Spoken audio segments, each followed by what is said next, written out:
Good morning and welcome to News 3 Now this morning. I'm McKenna Alexander. 4 days after the deadly Michigan high school shooting, the parents of that shooting suspect now in custody. James and Jennifer Crumbly were arrested early Saturday morning following an hours-long manhunt after they failed to turn themselves in on Friday.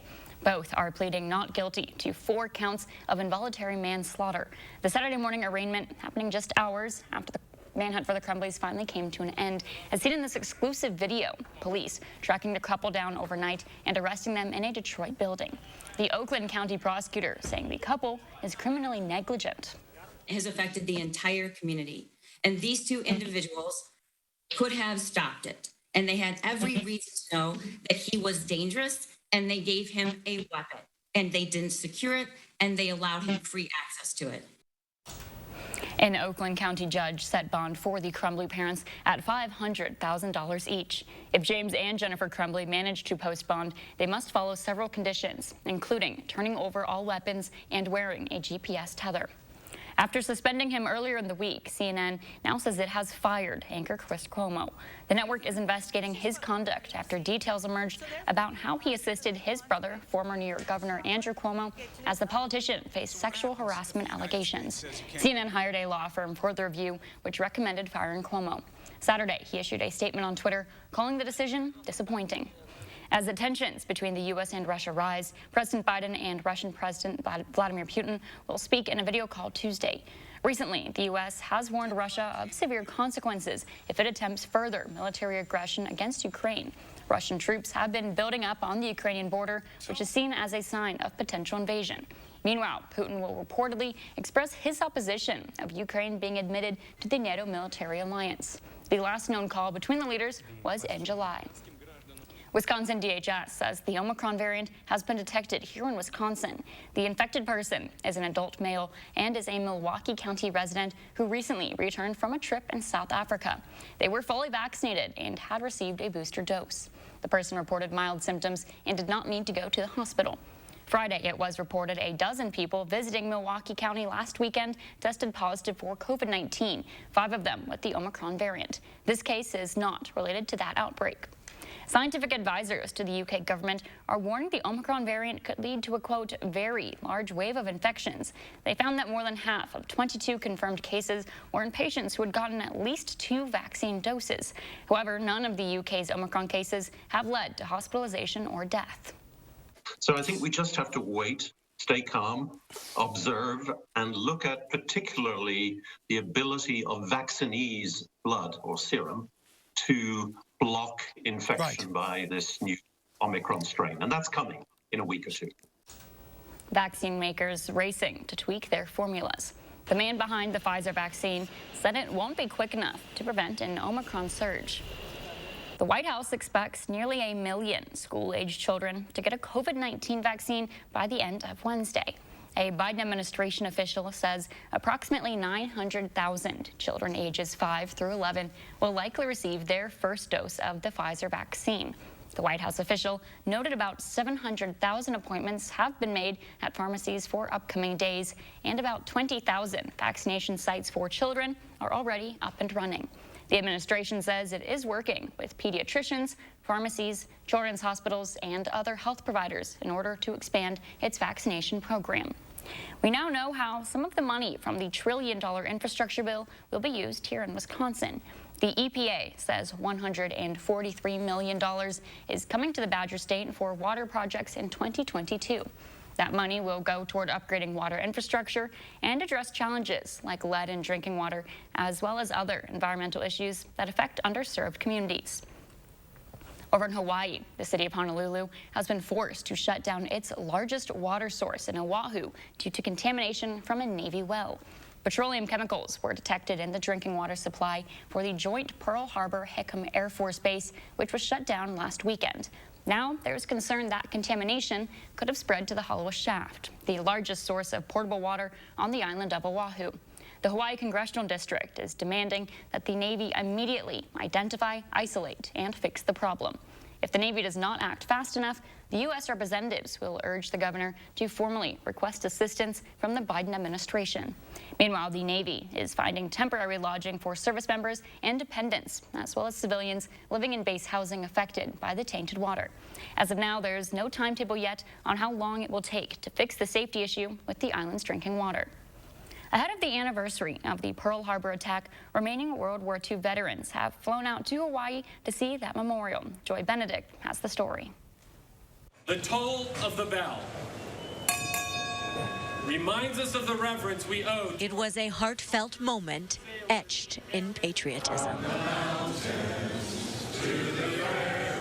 As this airport's baggage claim transformed into a stage of honor for 7 World War II veterans about to cross the Pacific and remember those who never made it home. Means so much, especially at the last years of my life.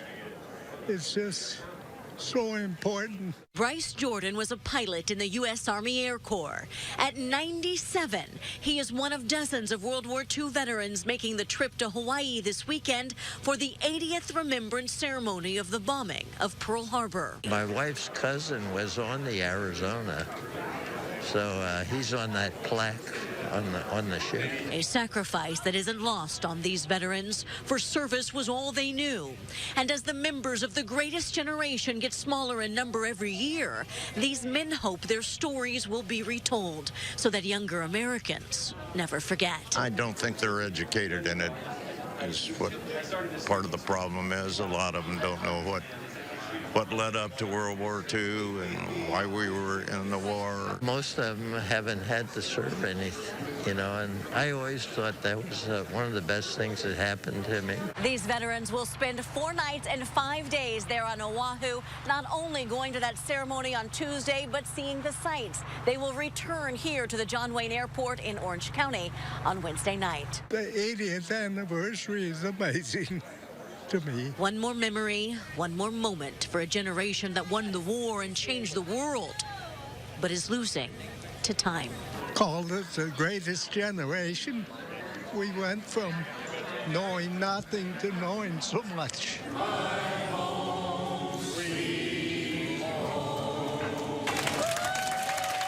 Joy Benedict, CBS 2 News. You're taking a look outside. Jillian is tracking your Sunday afternoon forecast just ahead. For the Record, sponsored by MG&E, your community energy company. MG&E, building your community energy company for the future through the power of working together. Committed to cleaner, more sustainable energy, driven by innovation, fostered by shared values. Visit MGE2050.com.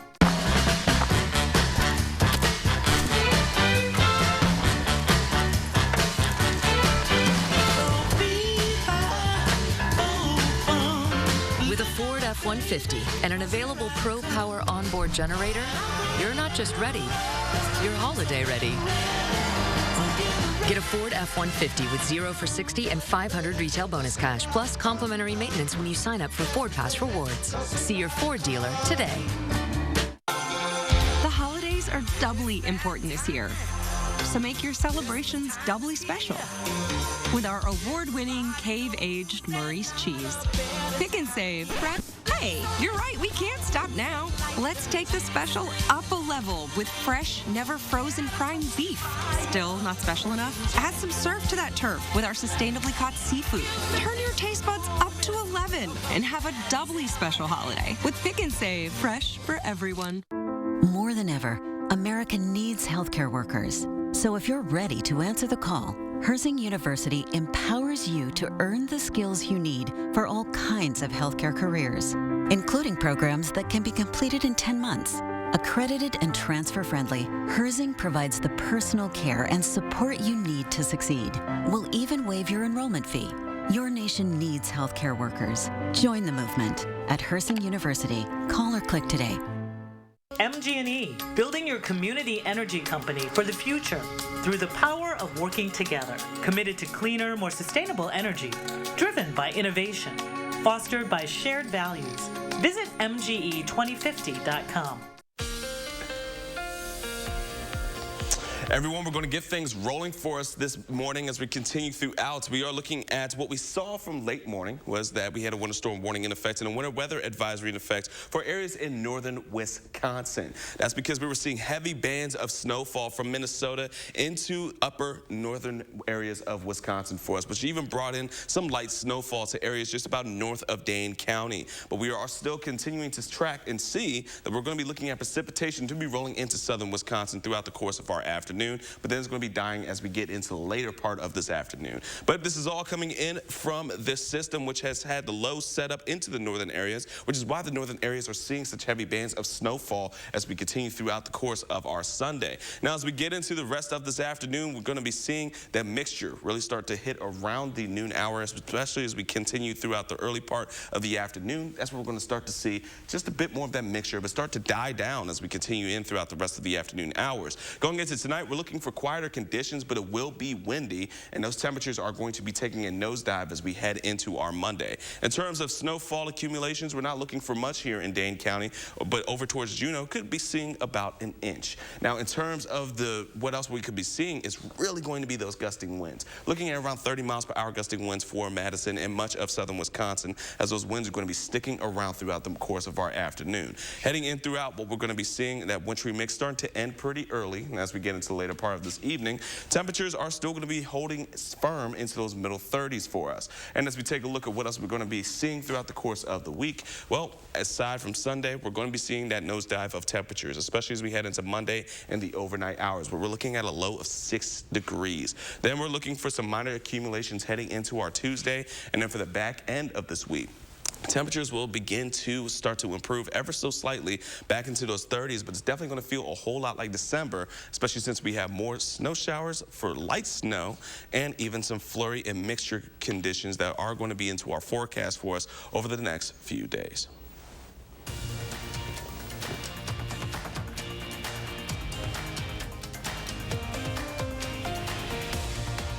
This is Connie Ryan of Ryan Funeral Homes. While things have changed, it's still necessary for families to stay connected. And when it comes to the loss of a loved one, it's important to process and grieve and honor your loved one in a way that keeps everyone safe. We're doing this through intimate services and private virtual streaming, so your family can be part of the service no matter where they are. Ryan Funeral Homes are here with your safety in mind and compassionate care in your time of need. That an apple a day keeps the doctor away, but you still need to see your dentist because getting good dental care is important to your overall health. You know dental bills can take a big bite out of your budget, especially if you're retired or on Medicare. Even a simple cleaning can cost $200. And other procedures like crowns and root canals can cost hundreds, even thousands more. But affordable dental insurance from Physicians Mutual Insurance Company can help. Give us a call or go online for this free information kit with all the details. This isn't just a discount plan. This is real dental insurance that can help pay for over 350 covered procedures like cleanings, fillings, crowns, even dentures. There are no deductibles, no annual maximum, and you can see any dentist you like. So don't wait. Call now or go online for your free information kit from Physicians Mutual. Physicians Mutual, Physicians Mutual. When the hands that do the fixing need fixing, when the hands that do the caring need caring, that's a job for O'Keeffe's Working Hands. It's America's #1 selling hand cream and guaranteed relief for extremely dry, cracked hands. Also available in O'Keeffe's for healthy feet. Hi, folks. Monday morning, we are kicking off Call for Action Week. We're taking action and answering your consumer questions all week long. And we are getting you out the door with the latest forecast. That's Monday morning from 4:30 to 7.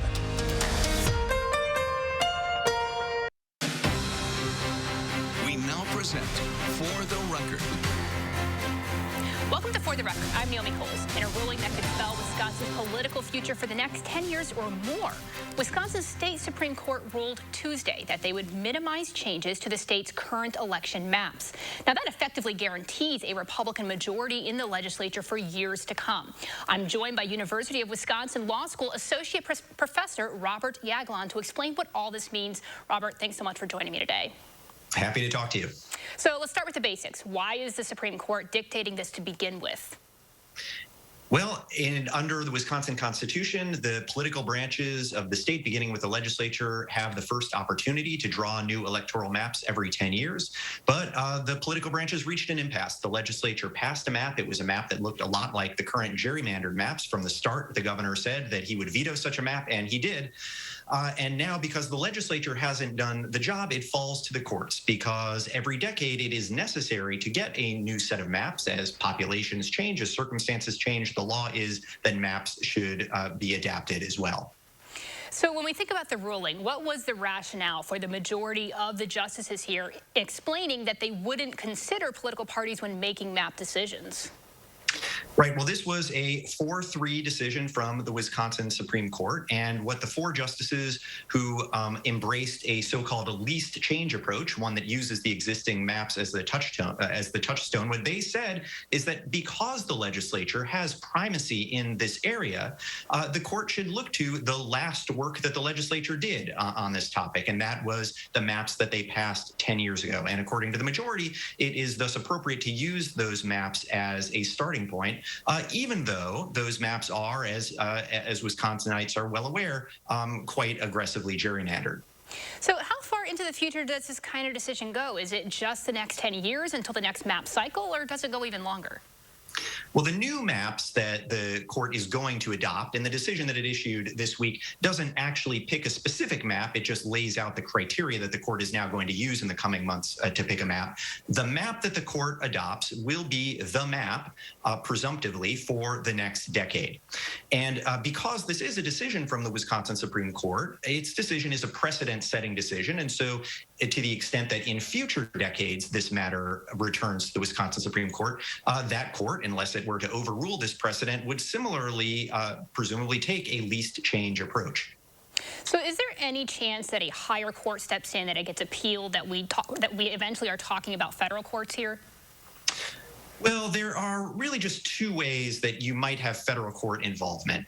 One is that it is still possible that the Wisconsin Supreme Court could decide to punt on this. They are indicating that they intend to draw maps, but in previous decades, in the 1980s, the 1990s, the 2000s, it was federal courts in Wisconsin rather than state courts that did this work. And so if the state Supreme Court reaches an impasse, or they decide that for the sake of their own institutional integrity, it would be better to have someone else do this work, it is conceivable that the maps could still be drawn by a federal court. Even if the Wisconsin Supreme Court does draw these maps, there might also be a more limited role for the federal courts to play, to the extent that there remain disputed federal law issues. But when it comes to Wisconsin law, what the Wisconsin Supreme Court comes up with here is really the bottom line. What are the next steps here when we're talking about this litigation? So what we're going to see next is that by December 15th, the court has instructed the parties to submit proposed maps that comply with the criteria that the court set out in its order this week. And that includes maps that are rooted as much as possible in the existing map. Then in January, the court plans to hold hearing and argument on those proposals. And it's at that point that the court will decide which specific map it will choose. All right, Robert, thank you so much for your time today. Yeah, happy to do it. All right, when we come back, the inside story of a murder-for-hire plot. I talked to the local journalist who helped crack it. Stop whitening your smile the old-fashioned way with strips and trays that can take 30 minutes to an hour. I'm Jonathan Greenhut, the CEO of PowerSwabs. When I met Dr. Ginniker and he introduced me to PowerSwabs and I saw how effective they were and how easy they were to use, I knew we had to share it with the world. PowerSwabs was clinically studied to whiten natural teeth as well as stain caps, crowns, and veneers. It's so effective, it works on stains caused by coffee, tea, red wine, and even smoking. For those of you who have that one stained tooth that's darker than the rest, PowerSwabs can target that area using swab precision. I really love the fact that you're able to go individually on each tooth and make sure that it's going to be wider. So this holiday season, if you have yellowing between your teeth or coffee stains near your gum line, just snap, swab, and smile. And each 5-minute application, you'll see whiter teeth. So stop whitening your smile the old-fashioned way. way with strips and trays that can take 30 minutes or an hour, and start using the PowerSwab's 5-minute solution. Just snap, swab, and smile. After just 7 days, the results were awesome. PowerSwabs was easy to use every day, and each day I could see it better and better, and from beginning to end, it's definitely whiter. They look clean, they feel clean, and people have made comments about it, which is nice. Call for your 5-minute solution to whiter teeth. This holiday season, order PowerSwabs and receive up to 40% off the retail price. Get a free PowerSwabs Quick Stick pen with your order. The Quick Stick pen is your on-the-go solution to help prevent stains from adhering to your teeth after drinking coffee, tea, or even after smoking. And in addition to saving up to 40% on your purchase and your free Quick Stick pen, get free shipping by ordering now. Dial the number on your screen or visit powerswabs.com today.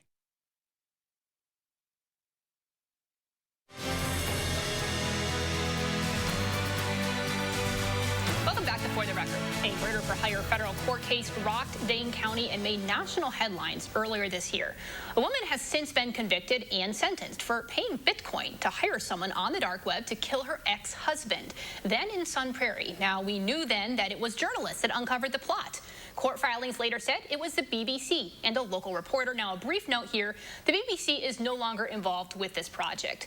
Now, this week, we learned the name of the local journalist who helped them and the inside story of how it all went down. He joins me now, the Isthmus senior reporter, Dylan Brogan. Dylan, thanks for joining me today. My pleasure. Tell me how you found yourself knocking on a strange door in Sun Prairie back in January this year. My dad thought it was a terrible idea because I was basically the job, right, was to knock on this stranger's door in Sun Prairie and tell him that somebody, nobody knew who, had paid Bitcoin to hire a hitman to kill him. And it actually went fairly well, given all those circumstances, I guess. He was polite, but, kind of politely tell me to get lost. But a few hours later, I think things sunk in, and he invited us back, and I connected them with this group of international journalists that are working on this global investigation that just happened to end up in Sun Prairie, Wisconsin. Now, is this a real threat? It starts with them paying this, the group of journalists you're working with, they pay this money, or they don't, but they hear about this happening. Is this threat real? These dark web assassin websites are usually scams. In fact, all the ones that I've heard of are scams. But the motivation behind people paying money to hire an assassin, that's what's real. So there are other cases around the country that, this was kind of like the first step into other actions to hurt people. So it's the motivation is real, but no, these sites are set up to take money from people. And that was kind of why you end up at this man's door, right? Yes. Because there's a real threat. There's not a hitman coming, but there's a threat. So how do you convince him that there's a threat? How does that conversation go? Well, I opened the door, and he basically told me I had 10 seconds to spit out this kind of preposterous story. So I did my very best to explain. And in a weird way, though, he wasn't that surprised because he had been going through this horrendous ordeal with his ex-wife for so long that kind of incredible things didn't seem kind of routine to him at this point. And, that's kind of where the story started to unravel, and then we learned a lot more about just this, really tragic custody case that he was involved with his ex-wife in. So let's dig into his background a little bit before we continue talking about what happens next. Sure. Where do we get to? Who's threatening him, and how did they get to that point?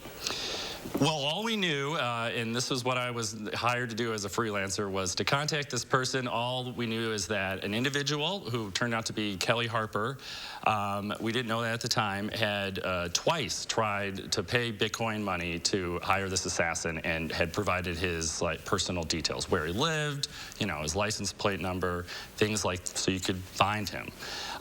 She had been scammed once and said she had been scammed, and yet she went on the dark web again to try to hire another assassin online.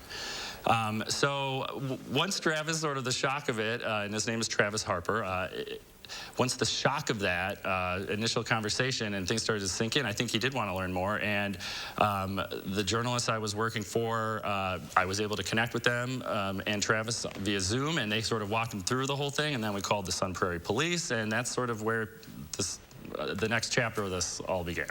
So let's start with that next chapter. How did the local police initially respond, and then who kind of comes in later?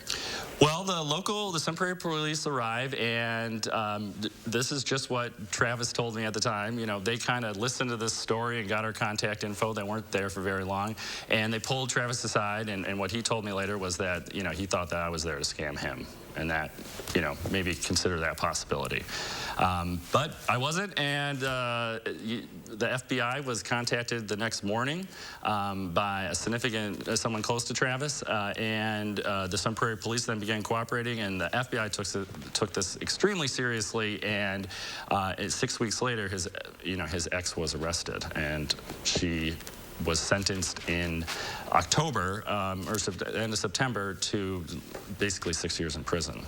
So that involves a lot of already reported information. We've seen the headlines. It made national news as murder for hire in Sun Prairie. Tell me what it was like for you as you watched these headlines unfold to know, yeah, I'm that local journalist. What's going through your mind as this story goes through? You know, this may be a cliche, but like, we journalists don't really want to be part of the story, but this was kind of just like a freelance job that sounded interesting to me, and at various moments I sort of regretted. It seemed like, what the heck am I getting myself into?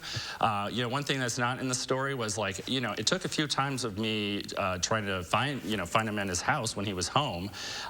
You know, there was at one point I arrived and he was just pulling out, so I ended up following him on the interstate for a few things before I'm like, what the heck am I doing here? I should probably just try again later, because I don't want him to think I was following him. So there was some funny moments like that. But yeah, no, in this group of journalists I was working with, I mean, they had no idea either whether somebody wants him killed. Was he involved in something that was dangerous or something, or was he violent? And none of that turned out to be true. He just was involved in this crazy custody battle, trying to see his kids. I think as journalists, we often find ourselves in weird or random or sometimes scary situations, and I think this might take the cake for at least local stories that I know of. Well, it all turned out okay, and he's grateful that, you know, we contacted him and told him about this. And you know, there are dark websites that this group of international journalists are not monitoring and don't have access to, right? And what would have happened if we didn't contact him? That's what he worries about, and he's still very paranoid about like how the lengths in which his ex went to harm him. Yeah, it's a scary story, and I think also just knowing, you know, what happens next. Now, normally I would send my viewers to channel3000.com to, you know, recap these conversations on For the Record, but what I want you also to do is go to isthmus.com. Read Dylan's story, every word of it for yourself. It is a wild ride that you will not regret. Thanks for joining us today. Have a safe and healthy week.